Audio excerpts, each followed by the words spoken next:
Welcome to Ford High School Weekly. I'm your host, Deanna Mate. This year's Girls Gatorade Player of the Year in Oklahoma is Aaliyah Moore from Moore High School. Yeah, that's right. She's so good they named the school and the town after her. Well, maybe not, but it's fun to think of it that way. In the classroom, she's a 4.0 GPA student. On the court, 22 points, 11 rebounds, 3 assists, and 2 blocks. A game. In the community, she's an active volunteer, and in the 2021 class, ESPN.com has her rated the number 7 prospect. Well, let's meet the superstar. Welcome, Aaliyah Moore, to Ford High School Weekly. Thank you so much for joining us this evening. Oh, thank you. I'm glad to be here. Well, first, what we like to do, and I feel like I say this every week, is because I do. What we like to do is start off by, letting the viewers get to know you, asking a couple of questions outside of the world of sports. Sometimes I dive in, but more professionally, and let them know what you're like as far as off the court and in your family life. Is that cool with you? Great. All right. First question, all right, and I said I'm going to dive into the basketball world a little bit. So here's what I want to ask you, all right? You got to choose one of these 2 players, okay? Okay. Candace Parker or Diana Taurasi? Which one? Candace Parker. Yeah, hands down. Quit. Why is that? I'm 6'3", and just to see another woman that's really tall, and she's able to handle the ball, she can shoot, do everything, rebound the floor well. That's somebody I look up to. And so she's just an amazing player. I've never met her, but Candace, if you ever see this, I would love to meet you. But she's definitely one of my faves. We'll see if we can get it to her over there on YouTube. Let's see. maybe Please, she can check it out on the website. Well, okay. Let me pose this question to you. Now let's think tactically here. Okay. Let's say all right. Since you're the girls' Gatorade Player of the Year, if I put you against the boys' Gatorade Player of the Year this year, Bryce Thompson, okay, and both of y'all are picking your own, you go 2-on-2, and you pick your own team, girls versus boys. He's obviously, if I know Bryce like I think I know him, he's going to pick Kobe Bryant, all right? Rest in peace. Who are you picking to go against Kobe Bryant and Bryce Thompson? 2-on-2, who you choosing? Tough question.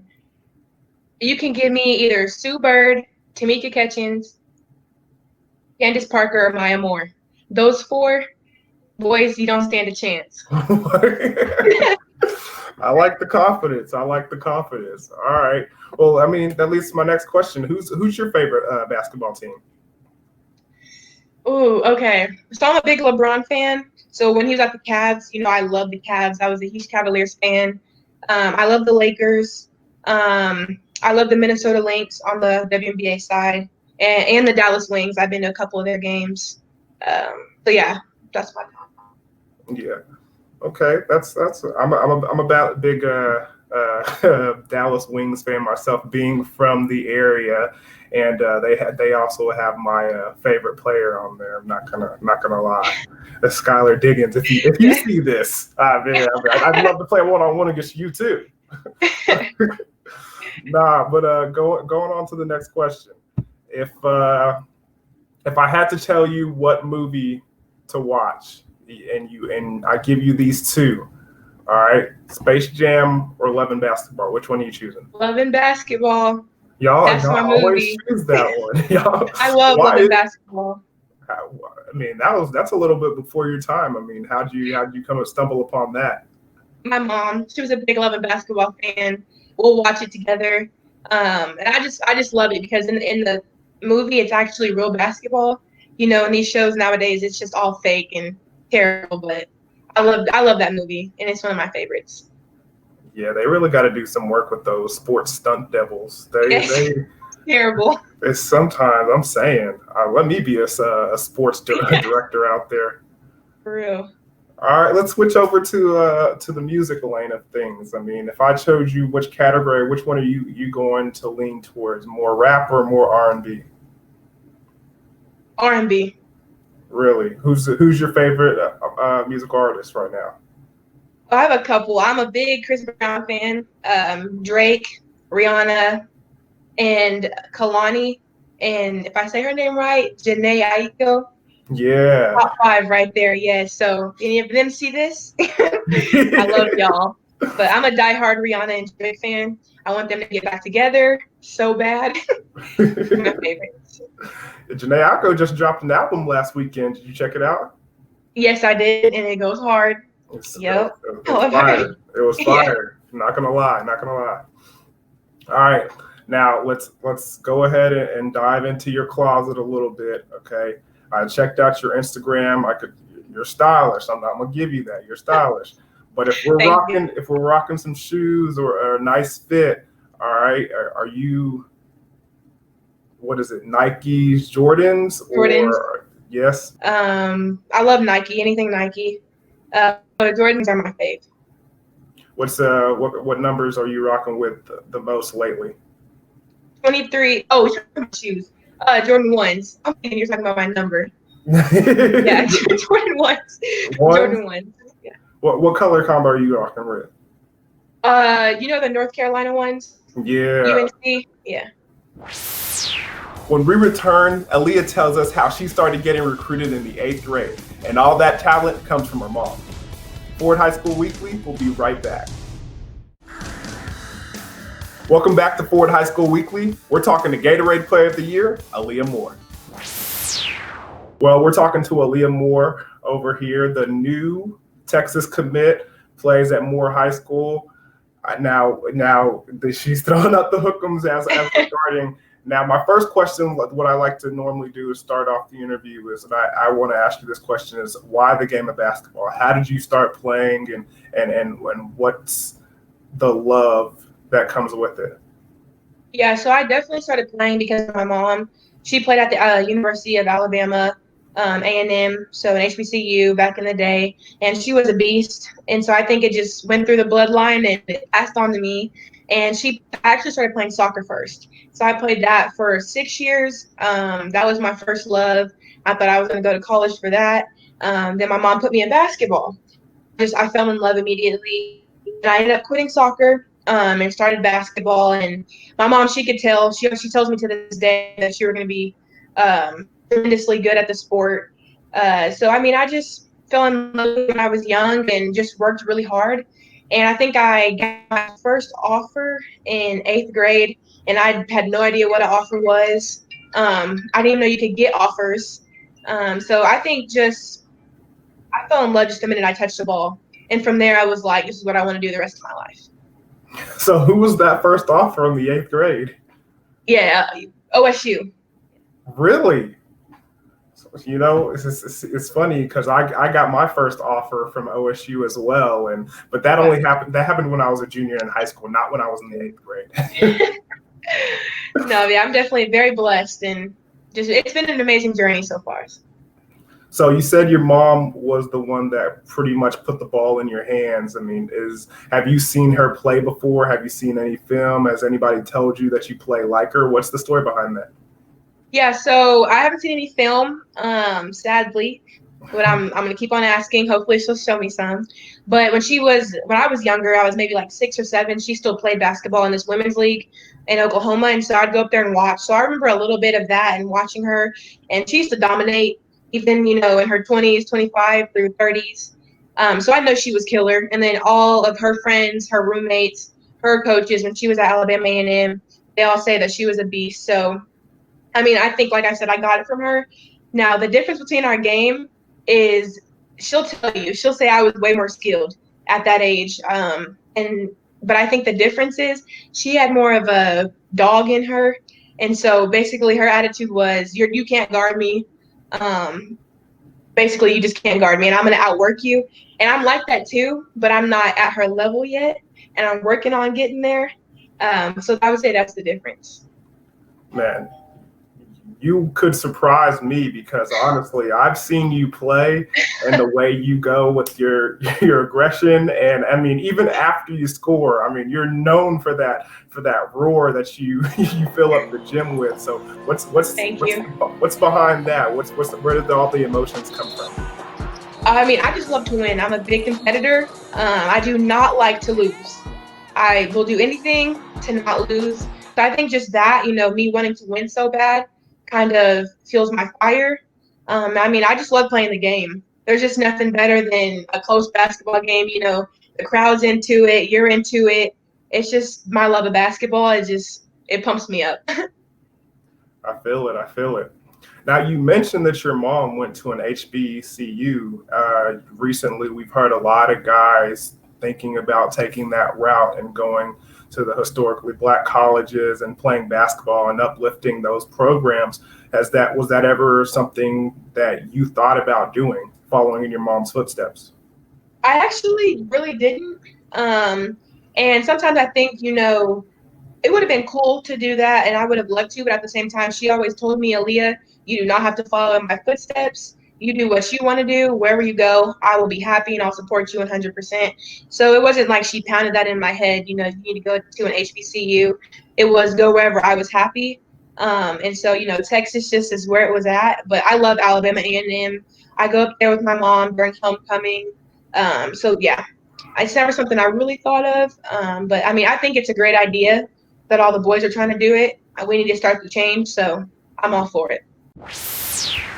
When Forward High School Weekly returns, Aaliyah talks to us about the Team USA experience and her EYBL ball in Houston.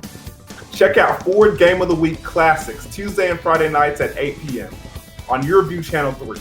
And go to yourview.com/OK for complete interviews and local high school sports coverage.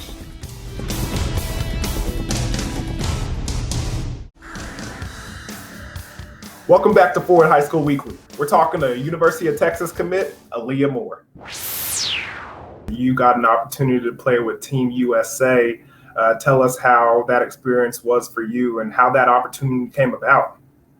Yeah, so, I played for Cy-Fair. They're based out of Houston, Texas, on the EYBL circuit. And I started with them about 3 years ago. And their director, Earl Allen, they're kind of the teams, first of all, they're known for having many McDonald All-Americans, many girls on the USA team. They're very successful. And so it was kind of, if I'm playing for them, I will have the opportunity. It's just I have to put in the work to get there and to make the team. And so I think it was my freshman year. I tried out for U17. I got cut in the last 40. Best experience, hands down, and I'm so glad my mom, made me go. Now, I was scared out of my mind, being a young one, but best experience. And then I went back the next summer and made my own age group, and it was awesome. Got to travel to Chile. Never been out of the country before, so that was amazing. Got to meet so many different people. And like I said, I love to travel, so that was awesome. And then once we got there, they treated us like celebrities. And so it was just so sweet. They took us in, and best experience of my life, hands down. So is there anybody that you became friends with on that team or playing that's like a little bit out of your your range as far as driving wise that you're still keeping in contact with? Oh, yeah, we all keep in contact. We all have a group chat. We're actually supposed to all meet up next month and have like a little get together, a swim like party at somebody's house. So I'm cool with all of them. I love them to death, and we'll always be sisters. That was our first time on the USA team, and so we all got to experience everything together. So you mentioned you play in you said the EBU circuit? EYBL circuit.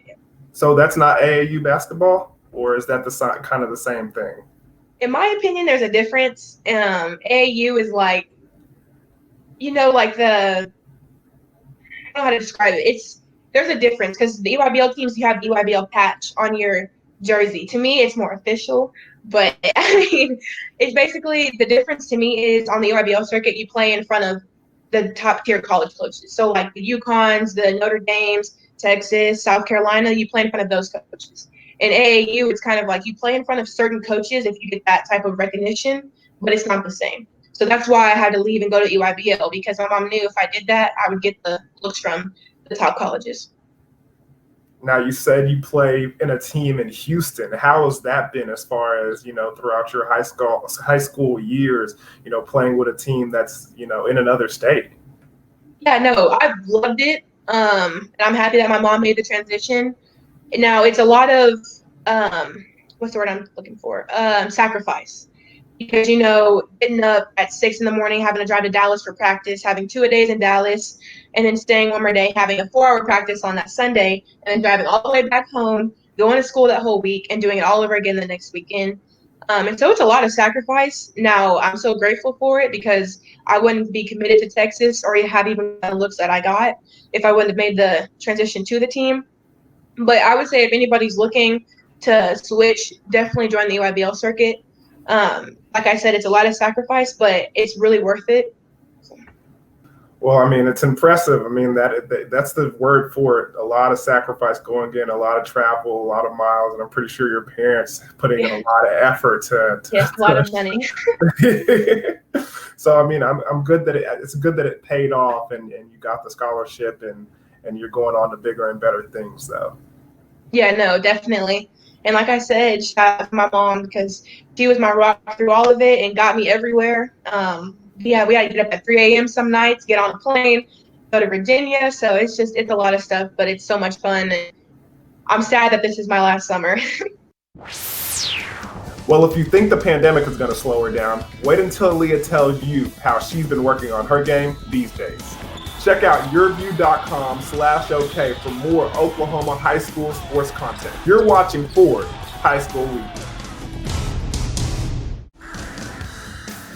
Welcome back to Ford High School Week. We're talking to Moore superstar Aaliyah Moore. With the pandemic going on and everything with the coronavirus hitting our country, how has it been different for you this summer compared to others? Well, one, we have not been able to really travel. We missed our Virginia tournament, Williams, going to Chicago for Nike Nationals, DC, we missed that. We missed Nashville, Indianapolis. So there's just so many things that we didn't have a chance to do as a team, which was really terrible because I'd done that the last 3 years. And so that part really sucked. But at the same time, I'm grateful that we were able to play in a couple tournaments. It's terrible with the whole Corona thing, but at the same time, I'm just grateful to get on a court and that they haven't shut everything completely down. Is there any adjustments that you've had to make to your game and your preparation for the upcoming season? No, definitely. Staying in top shape. We had 3 months off because of the Corona, and so making sure I was working out every day and I'm still eating healthy. Because I wasn't able to play for real games. That was all taken out of. So it was just me running on my own, me lifting on my own, me doing my own body workouts at home, but just staying in shape and working on my ball handling. You can do that anywhere. So that was a big thing. It sucked because I wasn't able to shoot. We didn't have a goal, so I had to wait until something finally opened up. But so you mentioned your ball handling. That was one of the things that I was very impressed with you when I saw you play earlier this season. Is you're a power forward, but you bring the ball down the court like you're a point guard. Where does that come from? Well, thank you. I've really been working hard on that. When I get to Texas, I want to play more of the 3. So I have to be able to handle the ball. I have to be able to guard a 3. So I think over when we had the whole 3 months off, I really worked on keeping my handle tight. And since I am so tall, making sure that I'm staying low and just trying to work on this for me. Because, being taller, a between the legs move is so much easier than going behind the back. Because behind the back, you really have to sit unless you're doing a wrap. Between the legs, though, you just got to boom and you're gone. And it's easier for me because I have long arms. So once I do it, my hand's already right there. So I'm gone. And so just working on things that, will benefit me and learning my body. But yeah, the ball handling part, I'm really happy that you said you noticed because I really have been working on that. So I appreciate it. Well, we're talking with Aaliyah Moore over here. She's giving us a couple little ball handling tips as we're going along through this interview. As far as getting on the court, I mean, me posing this question to you, what sets you apart from your peers? I mean, just as far, I've seen you dominate, but I mean, in your opinion, in your words, what sets you apart? My versatility. I mean, I don't think there's a lot of players my height that can do what I can do. And I don't mean that anyway, cocky. I'm confident in myself. If you're guarding me and you're a bigger girl, you can't guard me out there. I'm just going to go right by you. You're a smaller girl, I'll take you down low, mouse in the house. I'm going to work on you. So I just think that, and I can shoot the ball. So if you don't want to guard me, hand down, man down, I'm popping a 3 in your face. or I'm pulling up on you. And so I think that makes my game even harder to guard and puts a lot of people at a disadvantage. Yeah, and I've seen some of those girls at disadvantages too. They didn't want none. I'm telling you, they didn't want the smoke. But with that being said, I mean, going into the end of the summer and your senior year, what are the things that you want to accomplish and leave your high school career by? What do you want to, put on the end of that resume? Yeah, so definitely want to be Gatorade Player of the Year again. That's a big goal of mine. Another goal is to go undefeated this whole season. I want to win state. We got cheated of it last year. And I always said I will have a ring on my finger before I graduate. And so do that. I definitely want to be a Jordan Brand, a McDonald All-American. Trying to think all the awards you can get, Player of the Year and everything. So really I'm number one in every spot. And nobody will stop me this year. I told you, different mindset this year. So I'm going for everything that I can take. Everything you can take. Yep. I'm not mad about it. I'm getting it. Well, thank you so much for joining us this evening, and I can't wait to watch you dominate this season. So good luck, and you know what? Tell your mom congratulations as well, and she's put in a lot of hard work. So we appreciate her and thank her for allowing her to put the ball in your hand and letting us spectate. Yes, well, thank you so much. This has been a blast. I guess we're gonna have to get used to that hook 'em horn stuff from Aaliyah Moore. It looks like she's on her way to having a successful senior season and a great career at the University of Texas. We'd also like to let you know that John Erling's Voices of Oklahoma website is featuring Don King's interview with legendary Jinx Trojan football coach Alan Trimble. They spoke in 2018, covering his career in depth. Go to voicesofoklahoma.com and listen to the interview and more of the life of Alan Trimble. Be sure to check out YurView.com/OK for Ford High School weekly interviews and more high school sports content. Thank you for watching Ford High School Weekly. Until next time, I'm your host, Deanna Mate.